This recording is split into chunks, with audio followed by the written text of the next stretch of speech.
जल शक्ति मंत्री उत्तर प्रदेश सरकार स्वतंत्र देव सिंह ने सर्किट हाउस सभागार में स्थानीय जनप्रतिनिधियों के साथ आयोजित प्रेस वार्ता में केंद्रीय बजट 2026-27 को विकसित भारत तक 2047 के लक्ष्य की दिशा में एक दूरदर्शी और जनकल्याणकारी बजट बताया।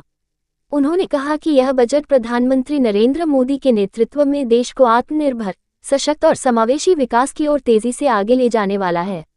उन्होंने कहा कि यह बजट केवल घोषणाओं तक सीमित नहीं है, बल्कि ठोस नीतियों के माध्यम से जमीन पर परिणाम देने वाला बजट है, जो विकसित भारत तक 2047 के संकल्प को मजबूती प्रदान करता है।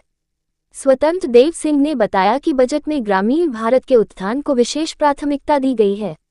महात्मा गांधी ग्राम स्वराज पहल के माध्यम से खादी, हस्तकला, ओडीओपी, कौशल विकास और ब्रांडिंग को वैश्विक बाजार से जोड़कर गांवों में रोजगार के नए अवसर सृजित होंगे। पशुपालन और कृषि से जुड़ी योजनाओं से किसानों की आय बढ़ाने की ठोस व्यवस्था की गई है। उन्होंने कहा कि शहरी विकास के क्षेत्र में टियर 2 और टियर 3 शहरों को विकास के नए केंद्र के रूप में विकसित किया जाएगा। आधुनिक अधोसंरचना, बेहतर परिवहन और उच्च गति रेल कॉरिडोर से कनेक्टिविटी सुदृढ़ होगी, जिससे औद्योगिक निवेश और रोजगार को बढ़ावा मिलेगा। एमएसएमई और स्टार्टअप्स के लिए सस्ती वित्तीय सहायता, ऋण गारंटी और डिजिटल प्लेटफॉर्म से जोड़कर व्यापार को सरल बनाया गया है। जल शक्ति मंत्री ने कहा कि बजट में शिक्षा, स्वास्थ्य और कौशल विकास पर विशेष फोकस किया गया है। नए शैक्षिकी संस्थानों, एवीजीसी केंद्रों और स्वास्थ्य पेशेवरों के विस्तार से युवाओं के लिए भविष्य के अनुरूप अवसर तैयार होंगे। महिलाओं के सशक्तिकरण के लिए स्टेम शिक्षा, उद्यमिता और सुरक्षित आवास सुविधाओं को बढ़ावा दिया गया है। पर्यावरण संरक्षण और ऊर्जा आत्मनिर्भरता पर प्रकाश डालते हुए उन्होंने कहा कि स्वच्छ ऊर्जा, जल संरक्षण और जलवायु अनुकूल परियोजनाओं के माध्यम से सतत विकास सुनिश्चित किया जाएगा। मंत्री जी ने कहा कि केंद्रीय बजट 2026-27 देश के हर वर्ग को साथ लेकर चलने वाला बजट है, जो सबका साथ, सबका विकास, सबका विश्वास के संकल्प को साकार करते हुए भारत को वैश्विक नेतृत्व की ओर अग्रसर करेगा।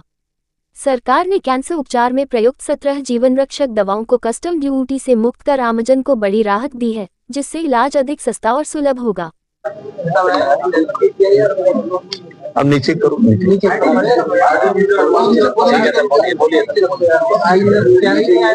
प्रधानमंत्री और आदरणीय प्रधानमंत्री, आदरणीय वित्त मंत्री को हम लोग बधाई देते हैं। ये बजट युवाओं के लिए है, महिलाओं के लिए है, व्यापारियों के लिए है, गरीब के कल्याण के लिए है। ये बजट गांव गरीब किसान के लिए, आत्मनिर्भर के लिए है और आगे के भविष्य के लिए, देश के प्रगति के लिए और रोजगार के अवसर खोलने का यह बजट है, जो भविष्य में देश अन्य देशों से भी आगे हमारा देश निकल सके, ऐसे युवाओं को, विशेष रूप से युवाओं का बजट है। माननीय प्रधानमंत्री जी, वित्त मंत्री के नेतृत्व में जो प्रस्तुत बजट है, लोक कल्याणकारी है, दूरदर्शी है, समावेशी है, विकास का मार्ग प्रशस्त करने वाला बजट है। सरकार ने जो व्यवस्था किया इस फैसले ने प्रणाली सरल, बल्कि महंगाई और नियंत्रण, व्यापार में पारदर्शिता और उपभोक्ताओं पर बोझ कम किया है। ये सुधार दर्शाते हैं मोदी सरकार की नीतियां केंद्र में आम जनमानस, सुविधा और आर्थिक स्थिरता और विकास तीनों में यह अत्यंत उल्लेखनीय और सरकार की राजकोषीय घाटा लगातार नियंत्रण हो रहा है। यानी यह बजट गरीबों के कल्याण के लिए है, गांव के खुशहाली के लिए है, युवाओं को। सबसे बड़ी बात है सरकार के उत्पादन के क्षेत्र में, जो हम लोग कभी नहीं करता, देश नहीं करता था, जैसे सेमीकंडक्टर है, रक्षा उत्पादन है, टेक्सटाइल है, इलेक्ट्रॉनिक्स और एमएसएमई के क्षेत्रों में प्रोत्साहन दे रही है।